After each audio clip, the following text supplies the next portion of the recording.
everybody, and welcome to ToRAISE Questions, the Doula podcast. Hi, Sarah. This is Thérèse. This is Thérèse. Sorry. That's okay. So it's Thérèse, and she does ToRAISE Questions, and she runs ToLabor, and she raised 6 kids, and everything is, since her name starts with two. Her name is Therese with a little accent aigu over the E. Both these. Accent aigu over the first and accent grave over the second one. Way to go. I took high school French. But the way you say her name is? ToRAISE. ToRAISE. A lot of people say a lot of things, and I'm sure that is fine and does not offend her, but she gets called Therese, Teresa, Tara, I mean, all sorts of things. But it's ToRAISE, like ToRAISE Questions and ToRAISE children. ToRAISE hell. Yes, well, that's as a teenager. I hope not so much now. Oh, you still raise hell. Yeah, I know. Don't tell anyone. So we're going to talk today about birth as social justice. Yep. I personally like the way we sort of alternate. Like last week, we talked about SEO, a super practical, sort of more left brain topic. And then this week, we're going to go a little deeper. But before we do that, I want to put a plug in. We have a lot of people asking us questions about sponsorship of the podcast. So please let us know if you're interested in sponsoring the podcast. You can email ToRaiseQuestions@gmail.com. We have a lot of listeners, which is really cool. And I keep saying that, and then I feel like I'm bragging.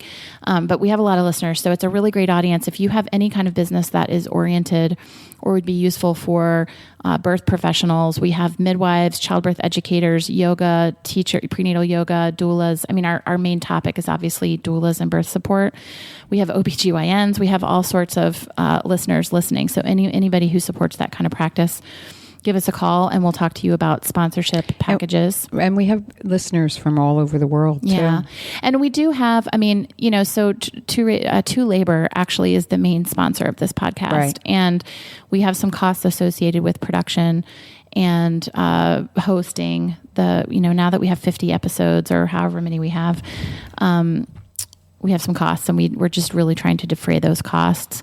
The main way that ToLabor makes money is not off this podcast, believe it or not, even though we have this is just 100,000 downloads or whatever. The main way that ToLabor makes money is from workshops, training and certifying doulas. We have workshops coming up all over the country. Please check out our website at tolabor.com.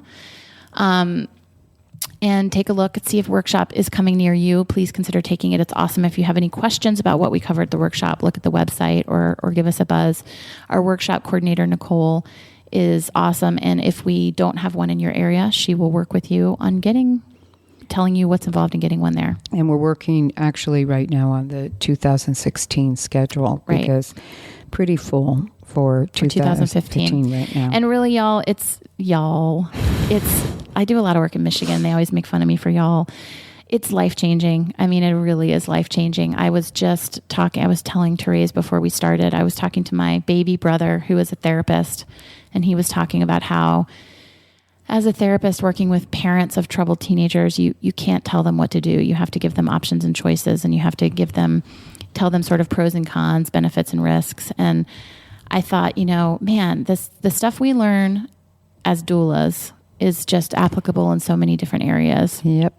So it will change the way you think about life, and it will change the way you think about birth. And I will say that as someone who has been through it. So please join us.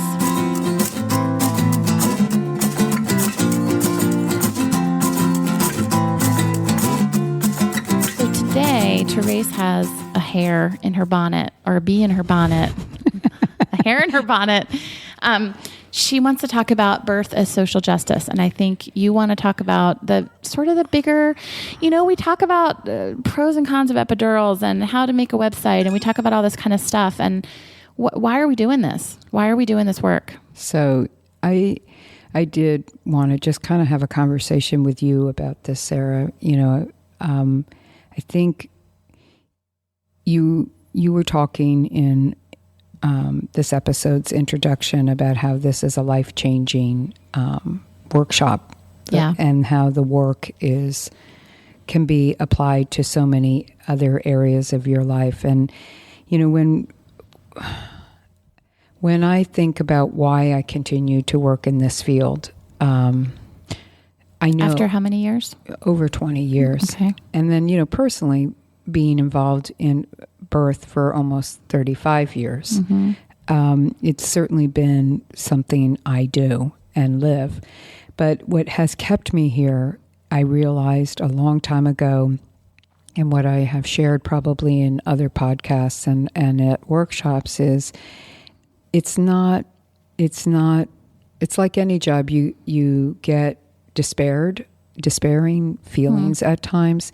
And with birth work, it's been extremely hard for me at times to want to continue to do it, because the truth is things statistically have actually gotten quote unquote worse than they were when I first began. I mean, one simple example is that in 1996, which I had already been doing birth work for years, the cesarean rate, we had gotten it down from 1988 when it was at 24.7%.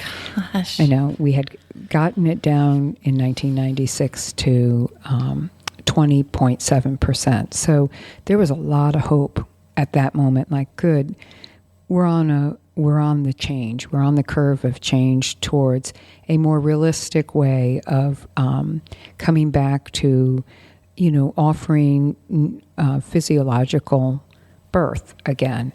And then the rise from from 1999, for 12 straight years, this cesarean rate just continued to rise to the point where it was at the highest in 2010 or 2009, I'm sorry, was 32.9%. National average. And, to work in the field for all those years and to be teaching for all those years, and then see that you're informing people and you're helping doulas prepare to go out into the birth world to help those people as well, and realize things are just getting so much more technological. And yes, they're needed, but not to that extreme. I mean, the statistic that's You mean the interventions are needed? Yeah, but not to that extreme. They shouldn't be a regular part of what birth is. And, the epidural rates around the country, when I first started doing births, epidurals were just being really introduced in the bigger way. So, of course, the number was small. Pain medication was always out there. But there was a huge push to reclaim physiological birth. And this is anecdotal. This is not the statistic, but I feel strongly about the anecdotal evidence on this, is that epidural rates throughout this country are approximately 80 to 100%, which is just hard to wrap my head around, especially having birthed myself, but witnessed so many people birth and see how unbelievably tough it is to birth a baby, but that it is achievable in many people's cases without an intervention such as an epidural. And again, just so nobody gets defensive or hurt or feeling upset by my statement, I believe in epidurals. I've been there when I'm thinking very strongly in my heart, it's time for an epidural. I've been there when I wasn't sure what the person should do, and I see the epidural is the choice that they make, and I see the benefit of it. I believe in epidurals as a tool, just like anything else. Like a hammer is a tool, but a hammer is not the right tool to cut down a tree. No. It's a tool that isn't good in some... Right. And I mean, I've read statistically that the epidural rate, a combination of statistics that say an epidural rate of approximately 30% would be appropriate, would be much more on the level of normal, that we're so outside that normal range any longer. And so why do I keep doing this work? Because how frustrating. I mean, I have cried so many times about how can I keep doing this when I just see things not turning around? And what has always kept me going are two things. One is in teaching the workshops, I see the change happen that weekend. I watch a transformation of the participants, and I see how the workshop represents doula support. I mean, the workshop is doula support all weekend long. And when those who participate leave, they have been fully supported in that circle, in that safe space, and they give birth and they walk out of the door different people than what they walked in because they just gave birth. And so I know that the work works. And I know all those people who, just myself, let alone others who are out there teaching, are making a difference out in the world.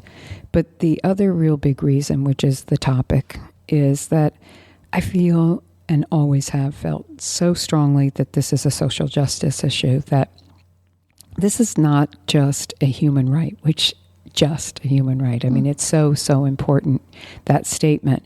But it is a civil right. It is your right as a citizen in your state, your country, to have the right to your options and your choices, and respect, and a dialogue about what it is that is being offered to you, or being suggested to you, or in some cases being told to you, which is sadly more and more what the stories I've heard through all these decades now is that it's grown into being told what we are going to do, not what your choices are. And I can't not do this work as a result of that, because I've expressed this so many times, and so forgive me, but I'm going to say it again. It's the whole point of really being a doula. And this is what I want us to take really seriously.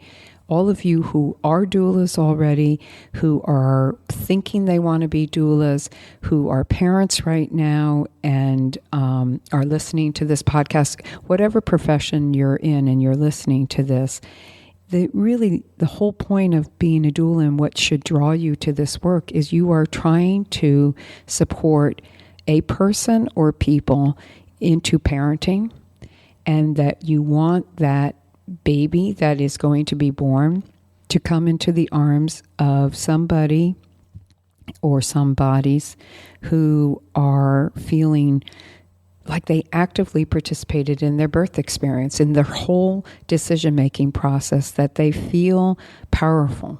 It's not about empowerment that somebody should give birth this way, but empowerment is what can be the end result, because parenting is what birth is about. So when doulas when people say to me, "Oh my God, what a great job.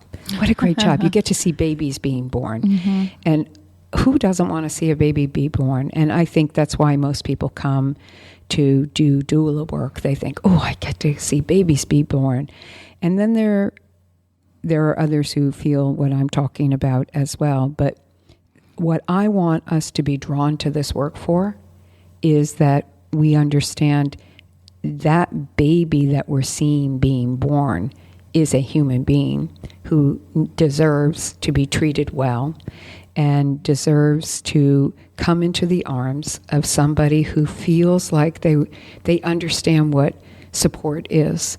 They understand how to find their voice, how to not be afraid to ask questions.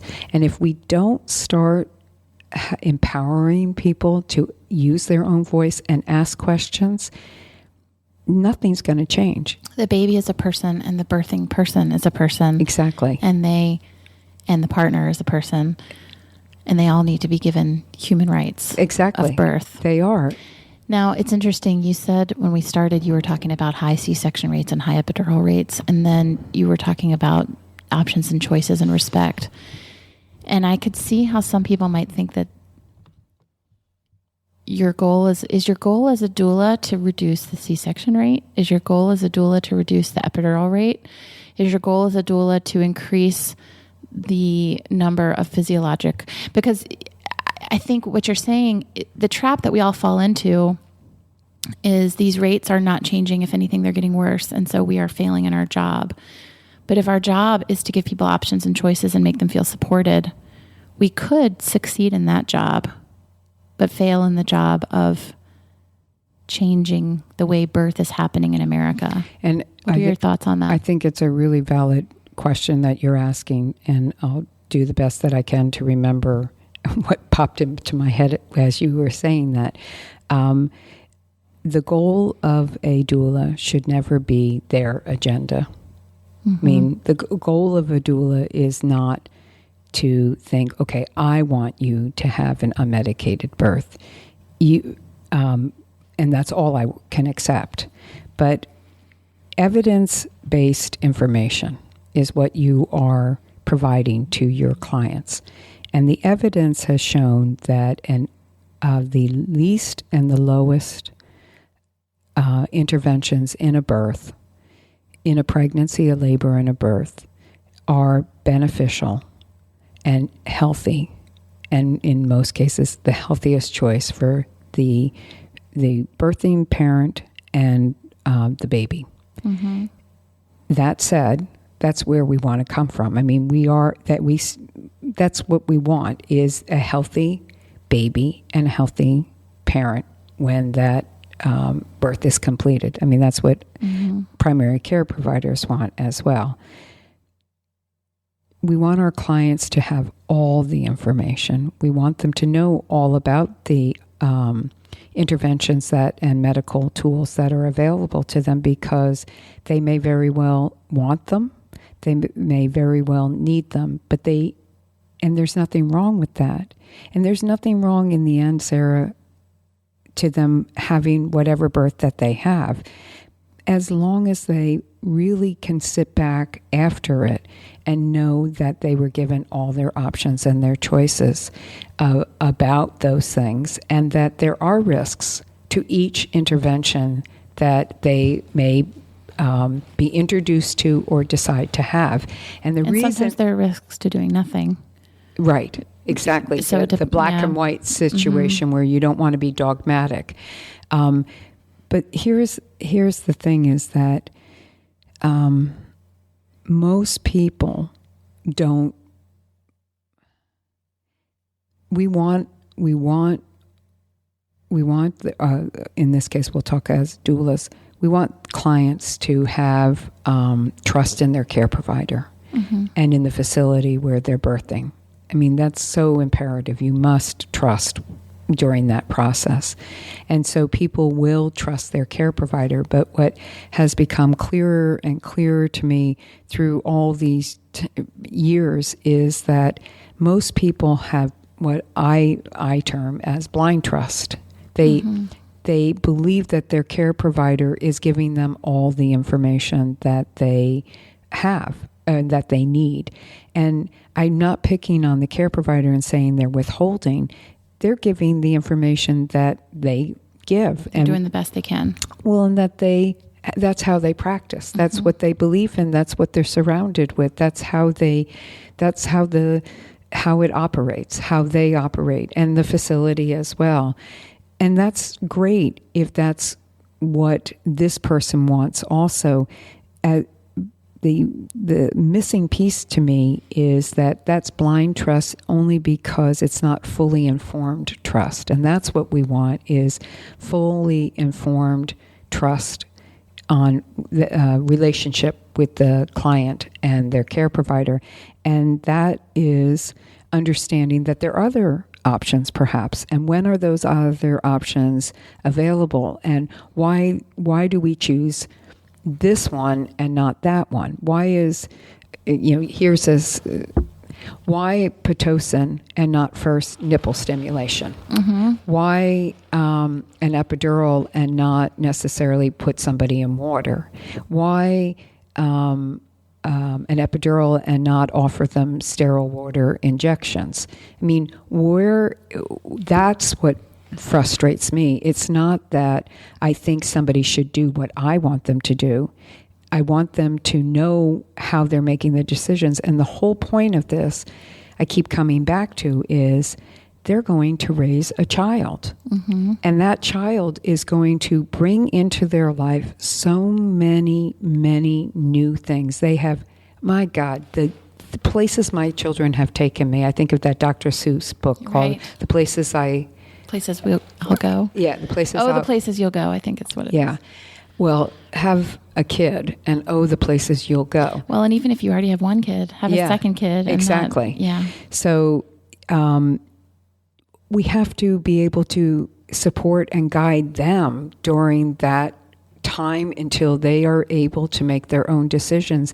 And the best way to understand that is during your pregnancy, your labor and birth. It's such incredible practice and purpose to becoming a parent. Because if you tell them as the doula, you should choose Dr. Smith because she has the best rates, and you should birth at this hospital, and you should turn down this epidural because you don't need it yet, and now you should take it because now you do need it. If you tell them that, you're taking away their agency. What are they going to do when their kid has a fever? Right. At age 2, and their fever's 103, and it's 1 a.m, and they're trying to decide, do I do something emergency about that? You have to be able to empower them to rely on information and intuition. Absolutely. And know when it's appropriate to have support and questions answered for them, and to do research and not to be afraid. So when I come back to the term social justice, I feel like we've been not given the opportunity, most people, to question. I mean, we live in a culture that says we should question things, and in some families, it's very normal. In some individuals, it's just who they are. They can't help it. They just have to question everything. Or you're like me and you want to raise your children to question, and then when they do, you're like, just do what I say. Stop questioning. We still joke about that in our house. Question everybody but me. Me, exactly. But if we can help our clients understand that they actually have not just the human right, but a civil right to be informed. What do you see as the difference between a human right and a civil right? Well, because I think human right is written in like the Constitution, the right to pursue the things that they say, happiness and so forth. Life, liberty, and the pursuit of happiness. Yes. And we have a human right to be able to breathe, to be free. Those are our human rights. But then we live in states, and we live in a country, and we have laws, and we have rules, and those are our civil liberties or lack of. And knowing that you have the right for choice is really what this comes down to. If you were to go on the NIH's, the National Institute of Health's website, and put in their in the search engine their what am I trying to say? Put in there the patient's rights, Bill of Patients' Rights, you will find that the amount of rights that you have as a patient is very, very clear. And it's well stated. And this goes across the board, no matter what kind of situation you're in as a patient. But in obstetrical care, you have those rights. And simple ones are you are to be explained everything that is being given to you, is offered to you, and you all the risks and benefits, and then the right to refuse or to ask for time. I mean, simple rights. And unfortunately, what has happened is those rights are very clear in the minds of the people who do the risk management assessments, but they have decided to only look at the risks and work within the risks within the law. And so they have these forms that everybody signs. Well, right. So that's where you get the thing where if you have to sign a consent form that you understand all the risks of a C-section, but you don't they don't talk about physiological birth as a normal thing that could be an option. Well, really. And also what happens is, I'm going to kind of be, I probably have to reel myself in. Please don't. People have the right to not consent. I'll just start with that. When you are handed that informed consent form, it's usually given to a patient when they are in the midst of, in our cases, labor, and somebody's quickly saying, okay, and you're giving the doctor in the hospital the permission to do a cesarean if they find it necessary, blood transfusion, blood, whatever they call it. Yeah, we'll just say blood transfusion, and giving them the right to perform the task that they need to do. Right.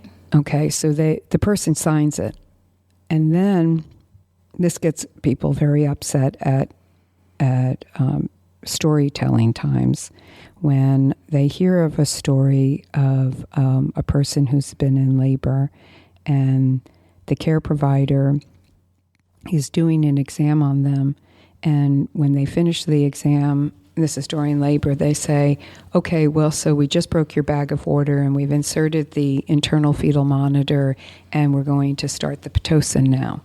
And the patient is like, what do you mean?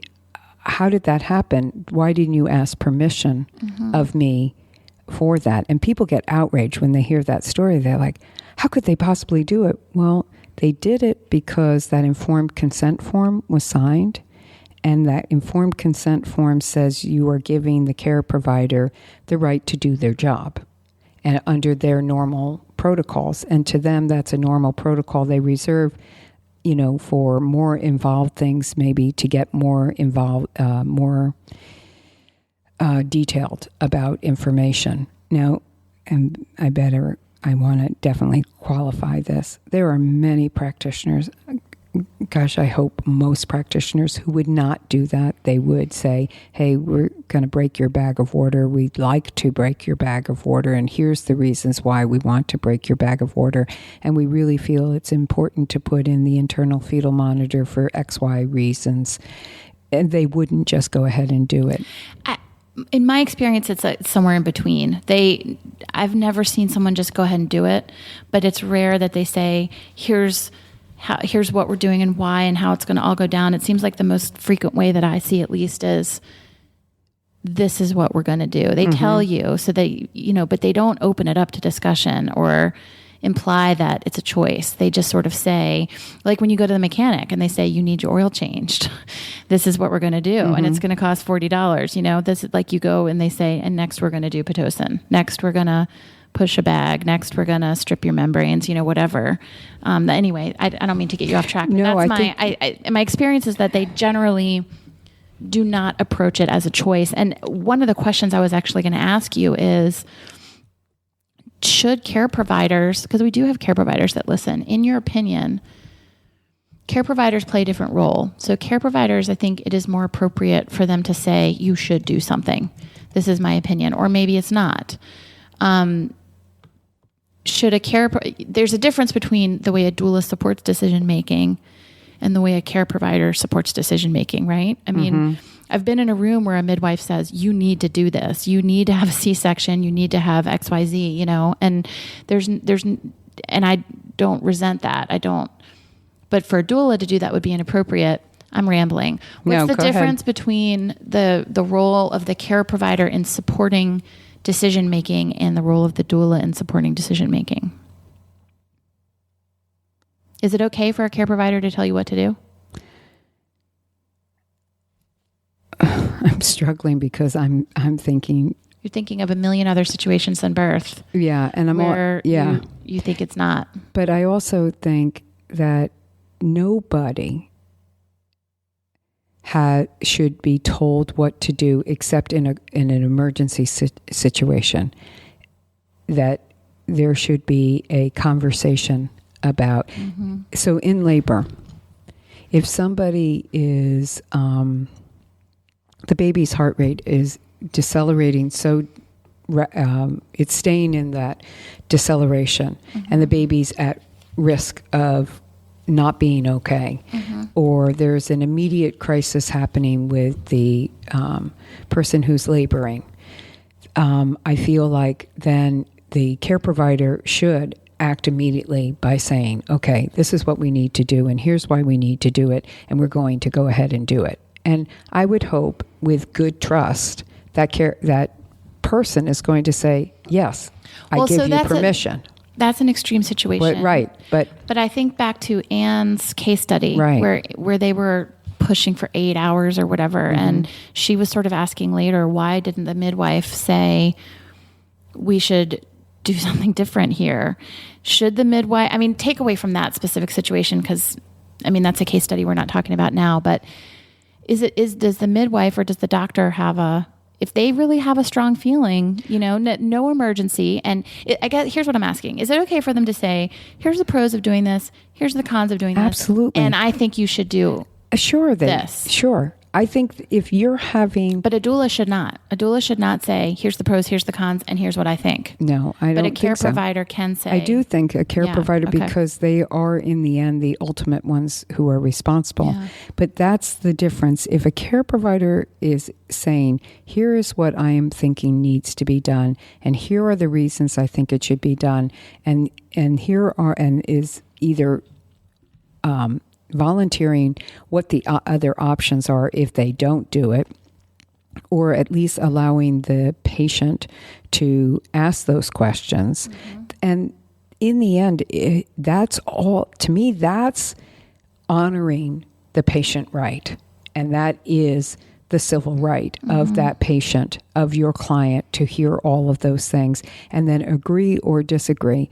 The difference with the doula is we're not the ones who ultimately are in charge of the medical health and well-being of this person. Right. And even that said, the care provider should respect the decision of the patient. The laboring person. Yeah, because if that's what they're saying, well, I'd rather wait a little while longer, since you told me the risks to the baby are minimal right now, that you're more concerned about if we get too tired. Well, will there be warning signs for that? What are we looking at? Then there's a whole dialogue that's occurring. My problem, and so I want to backtrack though for a second, Sarah, because I don't want to forget to say this.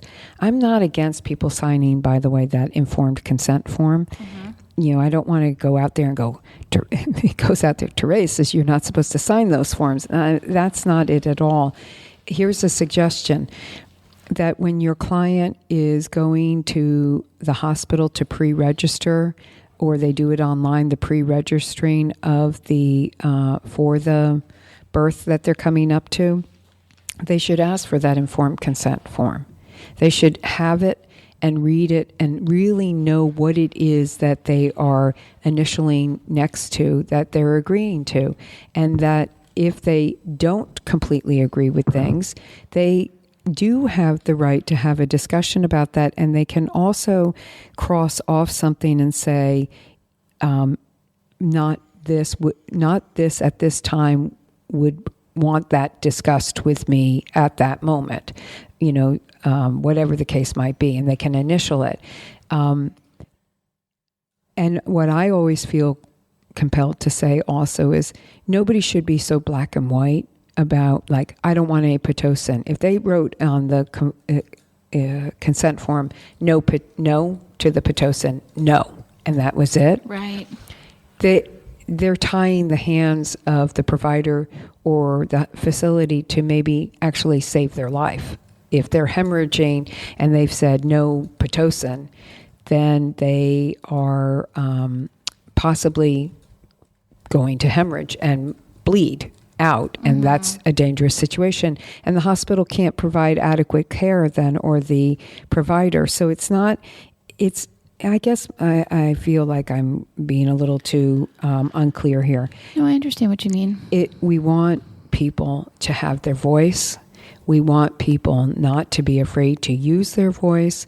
We want people to be able to question things. We want them to know that they have options. We want them to consider that they may have time to make these decisions, that they don't always have to do it rapidly, and that they also have the right to disagree and agree if they feel comfortable with that. And to be denied that right is what is bothering me. It feels like unintentionally, and I want to believe that unintentionally, the rights of patients are being stepped on every single moment, and in childbirth, very much so. There's a routine, and it's the care providers have forgotten themselves what is outside of their routine. So I hear you talk about doulas as change makers, as right. agents of change. And when I think about social justice activists, I think about marching on Washington and writing letters. And what do you think is the role of, is it enough just to attend births and make every birth a little better? Should we be raging against the machine and fighting the man and all of the above? I mean, Yeah. there's going to be people listening who are so resonating with this, and they just think, oh yeah, preach it, sister. Like, I totally get.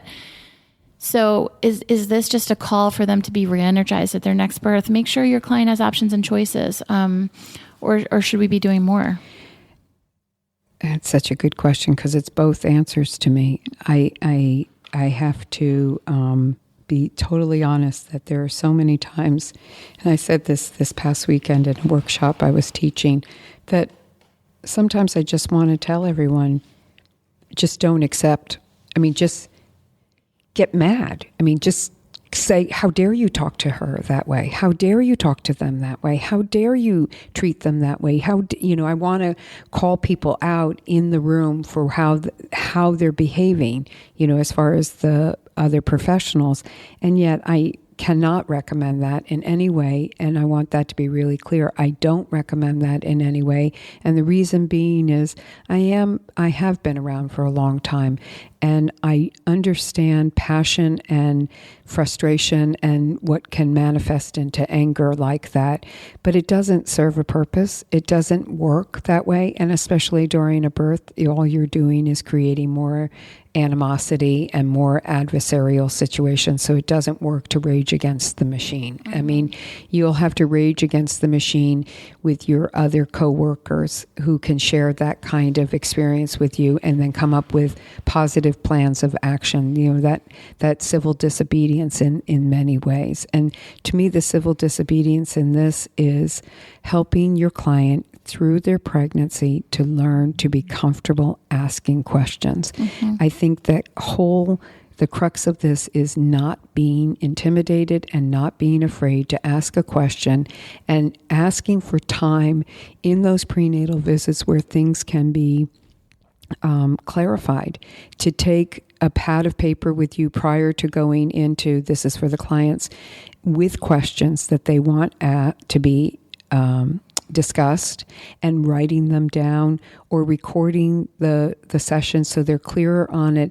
And then always asking the care provider, well, why do you feel this is medically necessary? So to me, that's how we make the change. And I know doulas know this, but I want to stress it, because those parents are going to raise those children. And I've already said this, but we have the opportunity to really have then an impact on humanity if we help people feel that they do have rights and they do have a voice. So you believe that if every baby was born in not a gentle way, if every baby was born given human rights and civil rights, mm-hmm.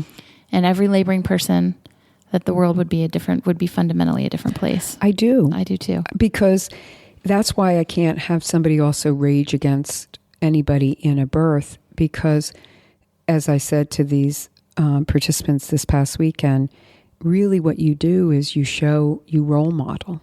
You role model. Be the change you wish to see. Yeah, you speak to the staff with respect, because you are helping them, if they need this help, and a lot of them, of course, don't, to understand that that's how they are to talk to others, including your laboring client. Well, to me, it's sort of like when you hit your kids to tell them that hitting is wrong, don't hit your brother, and then you spank your kid.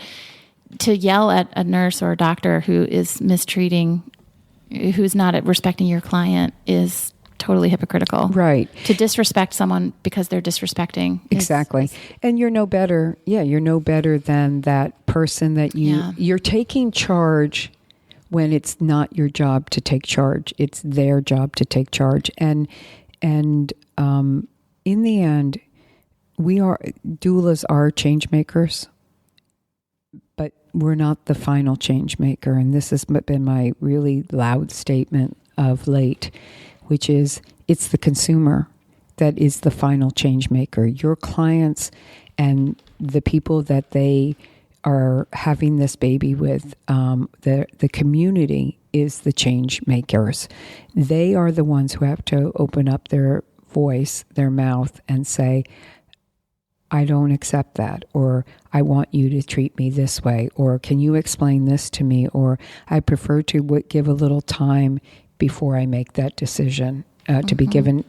I mean, they are the ones, if they don't speak, then nothing's going to change. We can keep telling, we can keep supporting, but it'll all be the same. The consumer has to tell their care provider, this is how I want to be treated.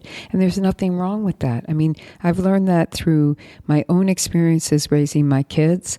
I've learned that personally in medical situations just of late. I mean, I thankfully knew it already, but knew how to talk to these care providers to be able to say, this is who I am, and this is how I process things, and this is how I want you to dialogue with me, because I won't understand otherwise what it is I'm up against or what decisions I have to make. And when I need more time, and my one care provider, brilliant, but really struggled with that because that wasn't his MO on how to do, but he learned. I think I can honestly say he learned to like me. Yeah. And we had good conversations. He understood that this is how I needed to learn about myself and what I was going through. Yeah. And that, where I learned that? From my midwives back 30 plus years ago. Yeah. I mean, I think I learned it from my parents to a certain degree, and I think I was born this way as well. But they enhanced that in me as a new birthing parent. Which is why everyone should take doula training. Yeah. I've told you this story, but my son's pediatrician is a doula. Right. And I took him in for strep throat a few weeks ago, and we were chit-chatting, and after we left, he hates the throat swab, as many children do, for strep throat. Mm-hmm. And we were leaving and walking to the parking lot, and he said, Mom, I wish all doctors were doulas, because they hold your hand and they tell you it's going to be okay. And she did the throat swab. She prescribed antibiotics. She did all the things that a doctor, she's actually a nurse practitioner. But I just loved that. I thought if everybody had a little training on listening. So listen, I know we need to wrap up, but I want to ask you, so there's going to be, I guarantee you, there's 100 doulas listening to this right now who are driving home from a terrible birth, a birth they perceived as terrible. There's 100 more who had a birth last week where their client just didn't listen to them or didn't make the decisions that they felt like would suit them up for success. There's people out there listening who are discouraged, who think nothing is changing while I'm hitting my head against a wall. There's 1,000 more doulas who think that everything's great and had a great birth and da-da-da. But there's those of us out there who are discouraged by the care providers, discouraged by the consumers, discouraged by the machine of birth, discouraged by their role in it. And how, what do you say to those doulas who are listening and feeling just tired of this job? Well, two things. One, if you're really, really tired and it's hurting your being, your soul is feeling really sad, then maybe you need to step back a little bit, and maybe for a while, maybe forever, because there are other ways to do work like this without it hurting your spirit.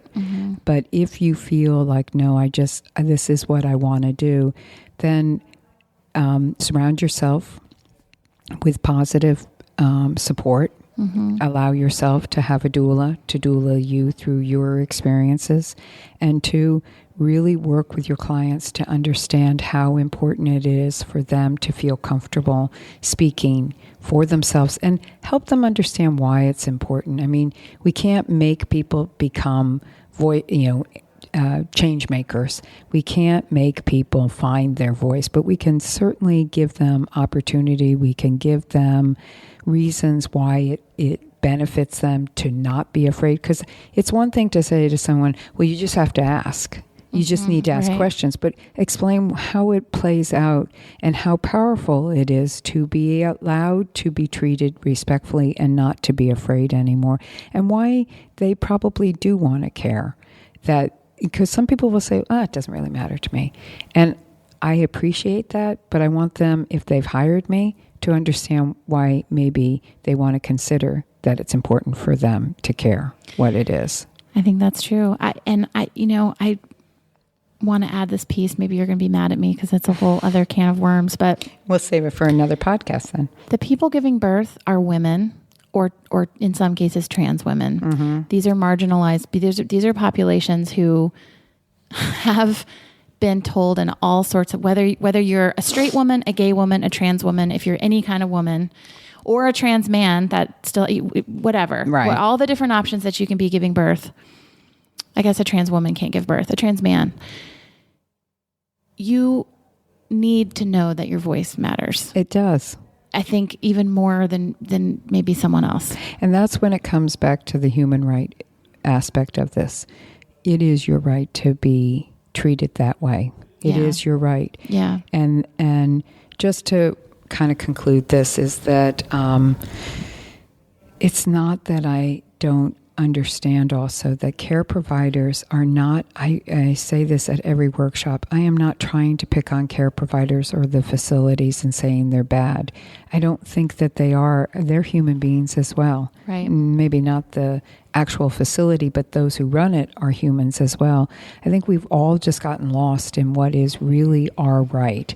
But if they switch the tables around and they are now the patient, they want the same things that everybody else does, which is what I just described. I think it's just we've gotten caught in a cycle and it's become the norm, even though it's not normal. Yeah. So when you are deciding to become a doula, or you are practicing that as a doula, remember that this really isn't just about giving birth to a baby. It's so much more than that. And you are helping to make a change in the world, which certainly needs some love and support right now. So anyway, thanks everyone for listening. Thanks, Sarah, for letting me talk. Thank you, ToRAISE.